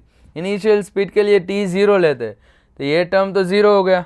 ओके, इसके ऊपर से हमें ओमेगा नॉट क्या मिलेगा थीटा 1, तो ये हो गया थीटा 1, हो गया आंसर हमारा 2 थीटा 2 बाई थीटा 1, ये वाला फर्स्ट वाला। ओके, चलो अभी large open tank containing water has 2 holes, एक टैंक है उसमें 2 होल है, मान लो ये 2 whole. To its wall, square hole of side A is made at depth y. y depth पे कैसा होल किया है, स्क्वायर होल किया है। ओके, यहाँ पे स्क्वायर होल है, मतलब ये जो होल है उसका एरिया क्या होगा a स्क्वायर, यहाँ पे साइड आपको a दी है और ये y डेप्थ है। A circular hole of radius r, ये जो होल है सर्कुलर है और उसकी रेडियस है r, मतलब इसका एरिया क्या होगा pi are square. Okay, is made at depth 16y, कितनी डेप्थ पे होल किया ये 16y। चलो इसको मैं h1 बोल देता हूँ, ये हो गया h2। Okay, if equal amount of water comes out through both the holes per second, then the relation between R and A,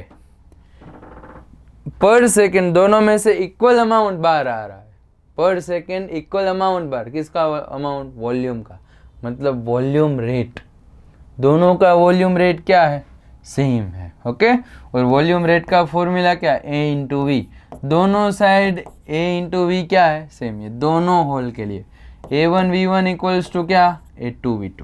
okay, then the relation between R and A और R के बीच का relation. चलो अभी A1 क्या मिलेगा यहाँ से, तो A1 मिलेगा हमें A स्क्वायर, v1 क्या होगा आपको पता होनी चाहिए, स्पीड क्या होती है, जो भी वाटर गिरता है, लिक्विड बार गिरता है, उसकी स्पीड क्या होती है, √2gh। तो यहाँ पे v1 क्या मिलेगा हमें, √2g(y), और यहाँ पे v2 क्या मिलेगा, √2g into 16y। Okay, height क्या है 16, डेप्थ 16 है, और 16 का रूट निकालूँ तो 4 2g(y). ओके, चलो तो v1 हम क्या लेने वाले हैं, √2g(y), a2 πr², v2 4 into √2g(y). तो ये रूट वाला तो कैंसिल हो गया, बराबर। तो इसके ऊपर से अभी यहाँ पे देखो r है ना, वो एक साइड है, तो चलो एक काम करो, अभी ये 4π को ये साइड ले लो, तो a²/4π, तो इसके ऊपर से r हमें क्या मिलेगा, स्क्वायर रूट निकाल लो, a/2√π। ओके, a/2√π, ये हो गया आंसर हमारा।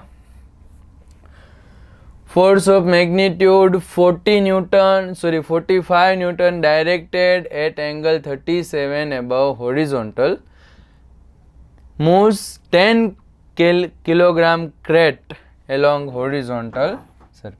देखो ये horizontal surface है, यहाँ पे एक ऐसे ब्लॉक है, और ब्लॉक को ऐसे फोर्स लग रहा है कितने का, 45 न्यूटन का, और हॉरिजॉन्टल के साथ 37 डिग्री का एंगल बन रहा है। Okay, along horizontal surface at constant velocity से ये मूव कर रहा है। Okay, how much work is done by the force in moving the crate by distance 15। देखो आपको फोर्स दिया है क्या, 45 न्यूटन। ओके, डिस्प्लेसमेंट क्या दिया है, तो 15 मीटर, और थीटा क्या दिया है, 37 डिग्री। तो वर्क का फॉर्मूला डायरेक्ट लगा दो, ये एफ एस कोस थीटा वाला, बराबर, एफ एस कोस थीटा 45 15 और कोस थीटा क्या, तो कोस 37 होता है 4/5। ओके, तो ये हो गया 3, तो 45 इंटू 4 करो तो 180, इंटू 3 करेंगे तो 18 3 होता है 54, तो 540 जूल हमारा आंसर होगा। चलो अभी particle is drop from rest from height h0 on horizontal floor, the coefficient of restitution between the floor and particle is e, maximum height attend by the particle after first collision के बाद maximum height क्या होती, देखो maximum height तो आपको पता होना चाहिए, फॉर्मूला क्या, u²/2g होता है। अगर u जितनी स्पीड से कोई चीज़ को आप ऊपर फेंको तो मैक्सिमम हाइट क्या होगी, u²/2g। लेकिन क्वेश्चन ऐसा है कि ये जो ग्राउंड है उस पे से एक पार्टिकल गिर रहा है, कितनी हाइट से, तो ये लोगों ने कहा है h0 हाइट से। ओके, h0 हाइट से पार्टिकल गिर रहा है, तो फिर एक कोलिजन के बाद मान लो कि यहाँ पे ये कोलाइड हुआ, नीचे आया, फिर वो रिबाउंड होगा, तो रिबाउंड के बाद वो कितनी हाइट पे जाएगा वो हमें फाइंड करना है, बराबर। तो अभी ये हाइट आपको कैसे मिलेगी, तो ये हाइट फाइंड करने के लिए यही फॉर्मूला u²/2g यूज़ करेंगे, लेकिन इसके लिए मुझे ये u तो पता होना चाहिए कि ये कितनी स्पीड से ऊपर जाने वाला है। ओके, अगर कोएफिशिएंट ऑफ रेस्टिट्यूशन 1 होता ना, मतलब कि काइनेटिक एनर्जी का लॉस ही नहीं होता, तो यहाँ पे क्या होता कि जितनी पहली हाइट है उतनी हाइट बाद में भी रहती, सेम हाइट मिलती है हमें। लेकिन यहाँ पे ऐसा है नहीं, ये कोएफिशिएंट ऑफ रेस्टिट्यूशन ये लोगों ने दिया है e, 1 नहीं है। ओके, e जितना है। तो अभी देखो पहले आपको ये तो पता होगा कि अगर कोई चीज़ h हाइट से गिर रही है तो नीचे कितनी स्पीड से गिरेगी, √2gh, बराबर। मतलब गिरने की स्पीड आई क्या, तो √2gh। लेकिन रीबाउंड कितनी स्पीड से होता है, तो जब भी कोई चीज़ ग्राउंड से रीबाउंड होती है ना, तो उसकी वेलोसिटी होती है, ये जो u की वैल्यू है, मान लो कि इसको मैं u2 बोल रहा हूँ, सेकेंड केस है इसलिए U2, बराबर। ये होता है E इंटू V1, याद रखना है, बराबर। E टाइम्स बढ़ेगी मतलब वो तो कम ही होने वाली, E की वैल्यू 1 से कम होती है इसलिए, बराबर। तो E और V1 क्या आया, √2GH0, बराबर। ये होगा U2 और यहाँ पे वैल्यू रखो अभी, इसका स्क्वायर करे तो E का स्क्वायर और रूट वाला जो है उसका रूट निकलेगा, बाकी सब एज इट इज रहेगा। तो हमारा आंसर क्या होगा, E²/H0, बराबर। लेकिन ये आपको पता होना चाहिए कि ये रिबाउंड में स्पीड क्या होती है, तो E into V1, okay. Restitution का फॉर्मूला है ना, वो ही आप यूज़ कर सकते हैं, तो उसके ऊपर से आपको मिल जाएगा ये जो फॉर्मूला था ना। देखो यहाँ पे दो ऑब्जेक्ट कौन कौन से, एक तो ग्राउंड है, एक तो पार्टिकल है। तो पार्टिकल की फाइनल स्पीड, फाइनल वेलोसिटी, और ग्राउंड की final velocity divided by ground की इनिशियल वेलोसिटी, पार्टिकल की initial velocity equals to E। ये फॉर्मूला यूज़ करके आप ये वाली वैल्यू फाइंड कर सकते हैं, बराबर। यहाँ पे जो पार्टिकल की ये जो Vp है वो आपको E इंटू V1 मिलेगा, ओके। E इंटू √2GH0 मिलेगा ये फॉर्मूला से। और आपको ये वैल्यू जो है ना वो क्या लेनी है, वो लेनी है पार्टिकल की इनिशियल, और ग्राउंड की तो इनिशियल और फाइनल दोनों क्या होती है, 0 होती है, ओके। तो ये सब वैल्यू यहाँ पे रखेंगे तो आपको ये वैल्यू मिल जाएगी।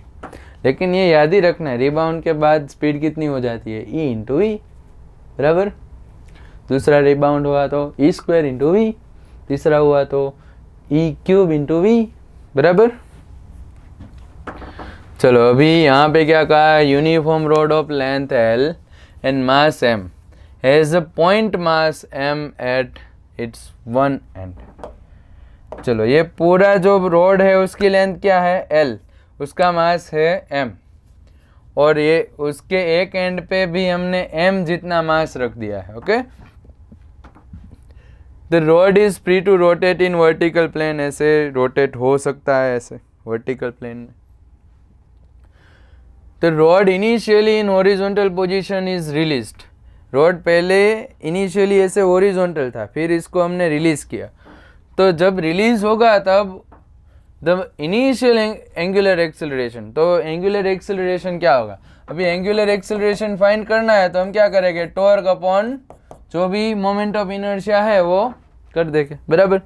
तो अभी पहले तो टॉर्क फाइंड करते हैं। तो टॉर्क फाइंड करने के लिए आपको देखो यहाँ पे फोर्स कितने लगने वाले, एक तो ये वाला mg, बराबर, और दूसरा ये जो रोड है उसके वो भी मासलेस नहीं है, उसका भी वेट है, तो उसके वेट की वजह से भी नीचे फोर्स लगने, तो उसका वेट कहाँ पे आता है, तो उसके सेंटर ऑफ मास पे, रोड का सेंटर ऑफ मास बीच में होता है, बराबर। तो आपको टोटल टॉर्क क्या मिलेगा, तो देखो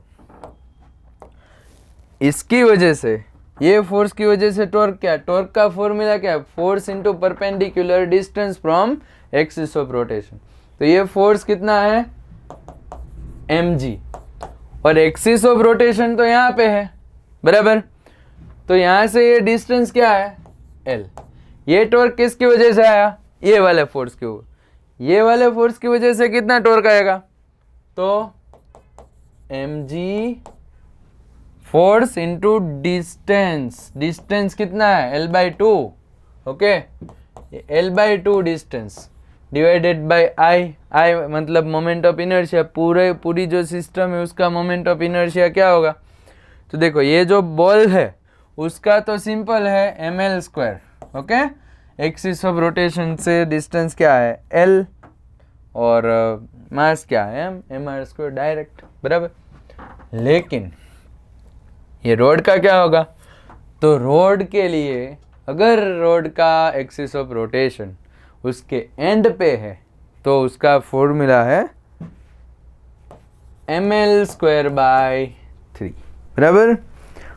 आप पैरेलल एक्सिस थ्योरम यूज करके डिराइव कर सकते हैं, बहुत सारे क्वेश्चन किए हो गए ऐसे।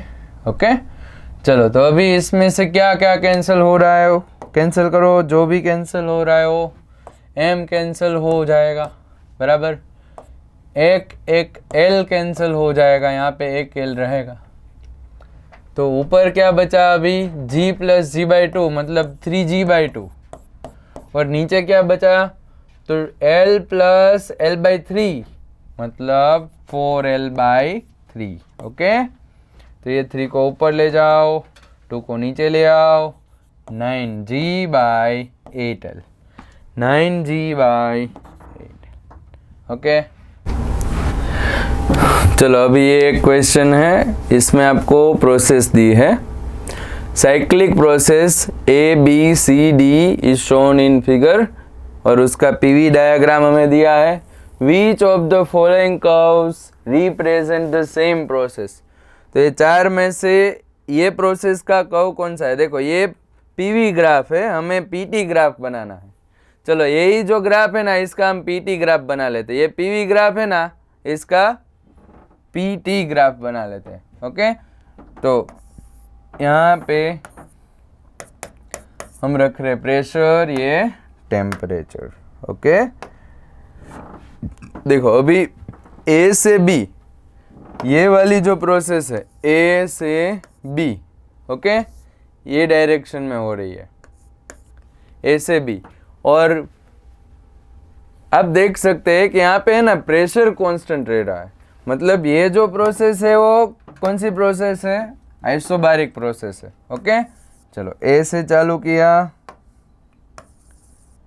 चालू किया और B तक जो प्रोसेस है कैसी है, तो आइसोबारिक है, मतलब प्रेशर कांस्टेंट है।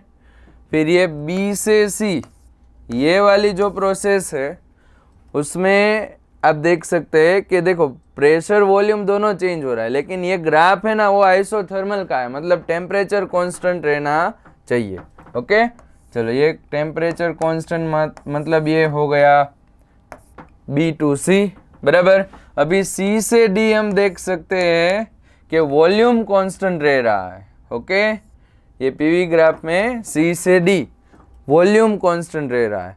वॉल्यूम कांस्टेंट मतलब आइसोकोरिक प्रोसेस है। अगर देखो PV इक्वल्स टू nRT, हमारे पास फॉर्मूला, अगर V कांस्टेंट है तो P प्रोपोर्शनल टू क्या होना चाहिए, T।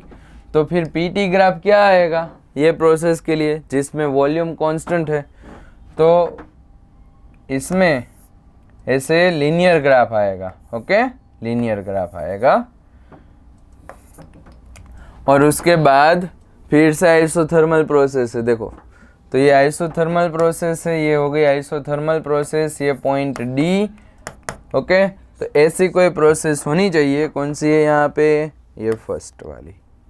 ओके, स्पीड क्या होगी सिस्टम की। ओके, देखो ये पूरी सिस्टम जो है कांस्टेंट एक्सेलरेटेड मोशन से मूव होने वाली है, बराबर, जैसे इसको छोड़ेगी, मतलब इसमें पूरी सिस्टम की इनिशियल एनर्जी क्या होगी, सॉरी इनिशियल स्पीड क्या होगी, 0, बराबर। फाइनल हमें फाइंड करनी है। डिस्प्लेसमेंट अगर हमें मिल जाए तो डिस्प्लेसमेंट, सॉरी दिया है डिस्प्लेसमेंट तो 2 मीटर दिया है, लेकिन एक्सेलरेशन हमें फाइंड करना पड़ेगा। ओके, फिर v² minus u² formula use कर देंगे। चलो, एक्सेलरेशन कैसे फाइंड करेंगे हम। एक्सेलरेशन अगर आपको फाइंड करना है ना सिस्टम का, तो ये फॉर्मूला है, मैंने आपको कराया था। जो भी नेट फोर्स होता है ना उसको टोटल मास से डिवाइड कर दो, नेट फोर्स को टोटल मास से डिवाइड कर दो। ओके, नेट फोर्स क्या आएगा, तो यहाँ पे जो फोर्स होगा वो ग्रेविटी का होगा, ये m कितना है 4 kg, तो मतलब ये 40 न्यूटन का फोर्स लग रहा होगा।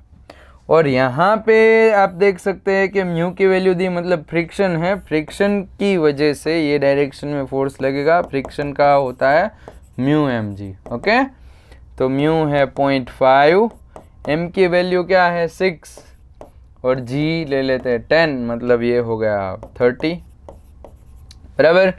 तो ये डायरेक्शन में 40, ये डायरेक्शन में 30, मतलब नेट फोर्स क्या आएगा? ओके, ये रस्सी नीचे ऐसे खींच रही है 40, ऐसे खींच रही है 30, तो 40 minus 30 10 divided by total mass. Total mass क्या है इसका? 6 है, इसका 4 है, 10 10 बाई 10, एक्सेलरेशन आया 1। अभी फॉर्मूला यूज़ कर दो, v square minus u square equals to 2as, u तो 0 है, ओके। 2 a की वैल्यू 1, s आपको दिया है 2, 2 इंटू 2 4, 4 का रूट होता है 2। तो स्पीड हमें मिलेगी सिस्टम की कितनी? 2 मीटर पर सेकेंड, ओके। चलो next, average force that is necessary to stop hammer with 25 Newton into second moment in 0.05 second, बराबर। इसके पास इतनी मोमेंटम है और उसको स्टॉप करना है, मतलब मोमेंटम जीरो करनी है, तो चेंज इन मोमेंटम क्या है जो है, और कितना टाइम लग रहा है? एकदम चंपू जैसा क्वेश्चन है, okay. Second law of motion 25 by 0.05, तो ये 2500 बाय 5 होगा कितना? 500 न्यूटन, बराबर। चलो अभी क्या कहा है? Load versus elongation graph. Load versus elongation graph आपको दिया है for 2 wire A and B of same length and same material. दोनों वायर का लेंथ सेम है और मटेरियल भी सेम है। Ratio of radii of wire A to wire B, आपको दोनों की जो रेडियस होगी उसका रेशियो फाइंड करना है, बराबर। तो हमारे पास ये फॉर्मूला है ना यंग मॉड्यूलस का, F L by A into delta, बराबर।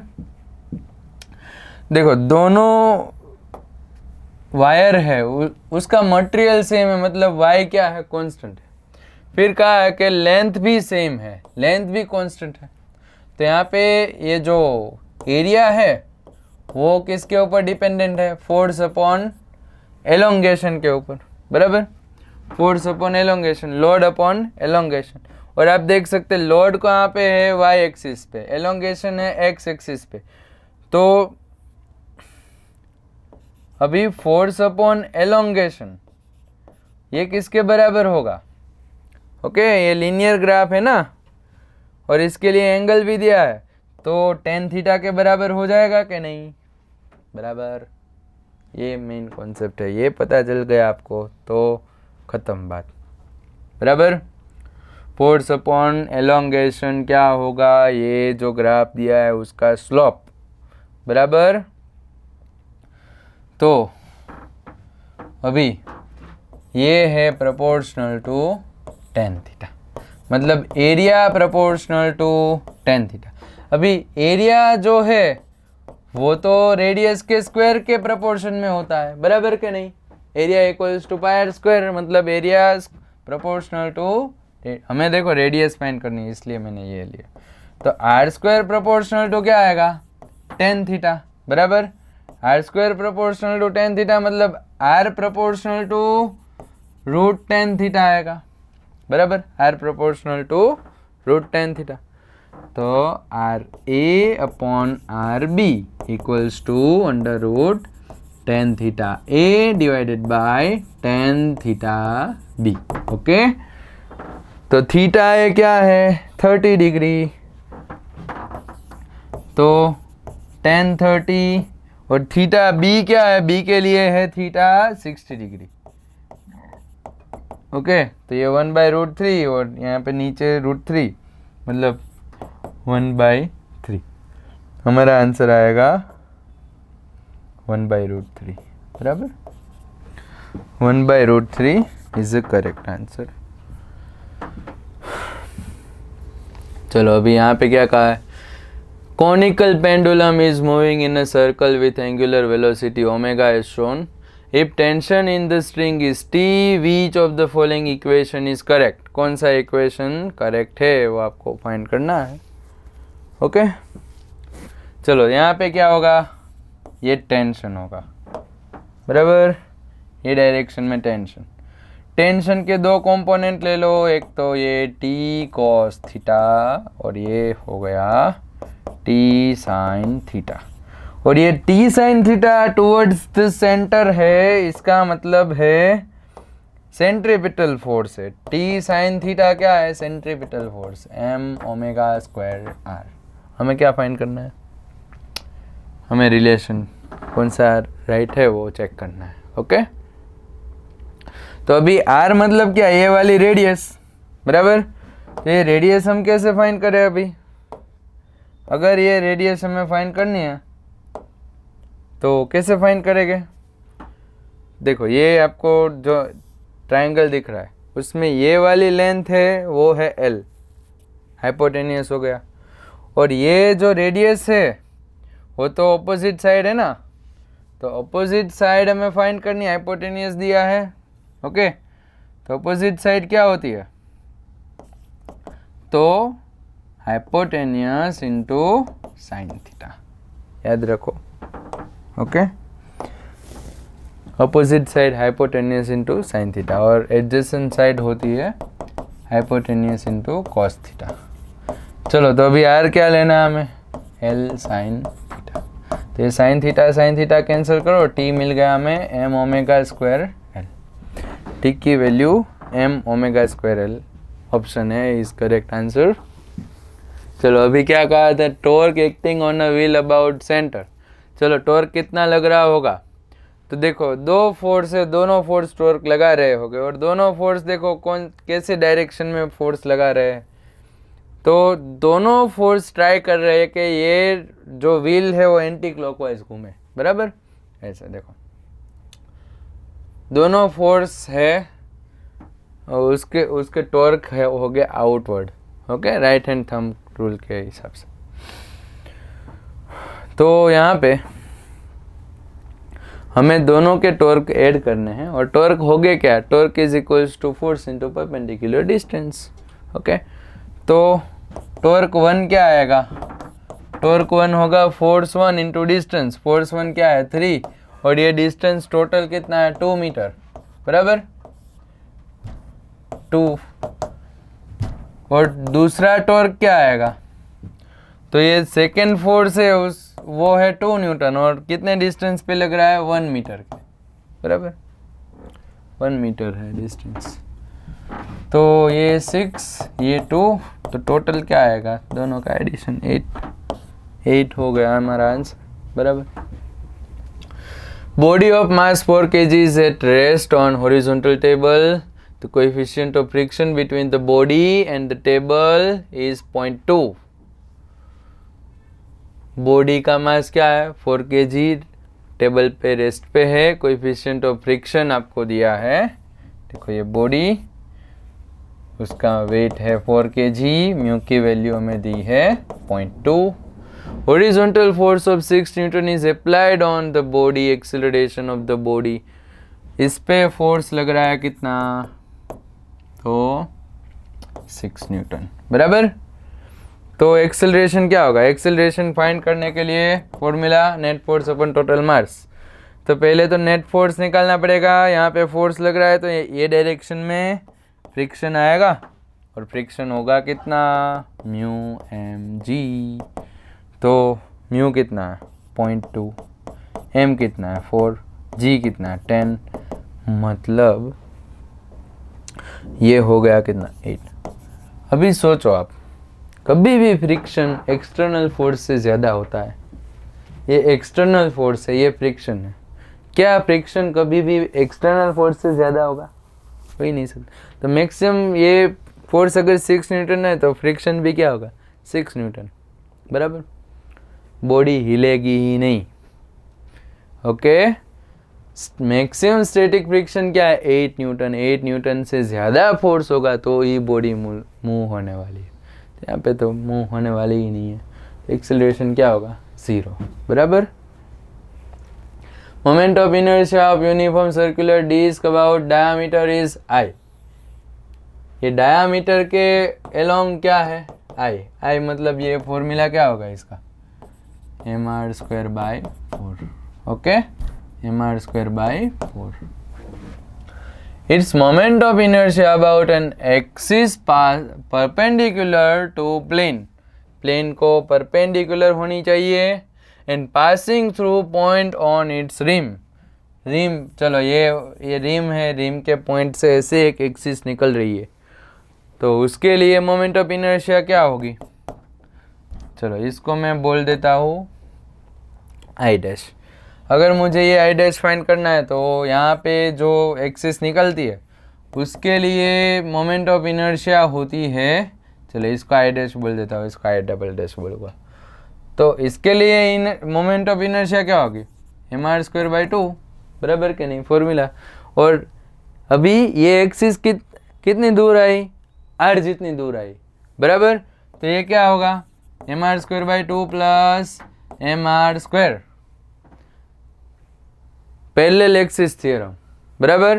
तो ये हो गया 3mr²/2, ये हो गया आई डबल डैश. ओके, दोनों का रेशियो ले लो, I double dash by I equals to, देखो अभी दोनों में से ये mr² तो कैंसिल हो जाएगा. आई डबल डैश में 3/2 रहेगा और इसमें 1/4 बचेगा, 1/4. तो हमारा आंसर होना चाहिए, देखो ये 2 कैंसिल करे तो ये 6 आएगा ऊपर, तो आई डबल डैश होगा 6i, बराबर. 6i हमारा आंसर हो गया. चलो अभी लास्ट क्वेश्चन है. Shop bubble of radius r1 is placed on another shop bubble of radius r2. r1 is less than r2. Radius r, capital R of सोपी film separating the 2 bubbles. देखो 2 bubble है, दोनों bubble को अगर मैं, एक छोटा बबल है एक बड़ा बबल है, अगर दोनों को हम ऐसे कांटेक्ट में लाए तो उससे होगा क्या? आपने देखा होगा कि ये जो 2 बबल्स होते हैं उसमें बड़े बबल का शेप थोड़ा चेंज हो जाएगा, बराबर. तो ये जो कॉमन सरफेस बन रही है उसकी रेडियस क्या कही है? कॉमन सरफेस की रेडियस कही है r. ये वाला जो छोटा बबल है उसकी रेडियस है r1 और जो बड़ा बबल है उसकी रेडियस क्या है? r2, बराबर. तो हमें ये r फाइंड करना है. r फाइंड करने के लिए मान लो कि यहाँ पे प्रेशर P1 है, यहाँ पे प्रेशर P2 है और बाहर का प्रेशर P0 है, बराबर. तो आपको पता होना चाहिए, देखो यहाँ पे जो सरफेस बन रही है उसमें ये वाला जो पार्ट है वो कॉनकेव पार्ट है और ये वाला पार्ट है वो कॉन्वेक्स पार्ट है. तो कॉनकेव पार्ट का प्रेशर माइनस कॉन्वेक्स पार्ट का प्रेशर क्या होता है? तो 4s/r. 4s/r क्यों? क्योंकि दोनों साइड मीडियम सेम है. ओके, मतलब 2 इंटरफेस बन रही होगी लिक्विड एयर की, इसलिए 4s/r. बबल है ना, बबल के लिए 4s/r. और ये P1 क्या आएगा? अभी P1 तो ये अंदर का प्रेशर होता है, बाहर का जो प्रेशर है प्लस 4s/r. ओके, सेम बाहर का प्रेशर है प्लस 4s/r. क्यों ऐसा आया? Same formula.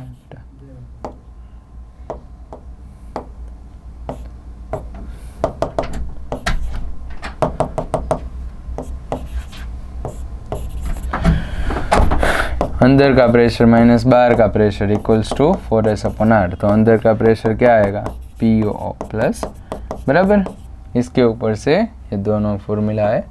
अभी ये P0 कैंसिल करो और 4s cancel. 1/r1 minus 1/r2 equals to 1/r. Okay, तो अभी इसको मैं अगर एलसीएम ले लूँ तो r2 माइनस r1/r1r2 हो गया 1/r. तो फिर आपको r की वैल्यू क्या मिलेगी? r1r2/r2 minus r1. ओके, तो ये हो गया हमारा आंसर, बराबर. चलो तो पूरा सॉल्यूशन हो गया है. आई होप आप सब ने अच्छा ही लिखा होगा. थोड़ा थोड़ा अगर कुछ गलती की है तो कोई टेंशन नहीं लेना है. नेक्स्ट PABT आने वाली है 10 तारीख को, जोरदार उसमें मेहनत करो. ओके, आपके लिए मुकेश सर ने बहुत ही अच्छा इंतज़ाम किया है, बहुत ही आपका 11th अच्छा प्रिपेयर हो जाएगा। मिलते हैं अभी, बाय बाय।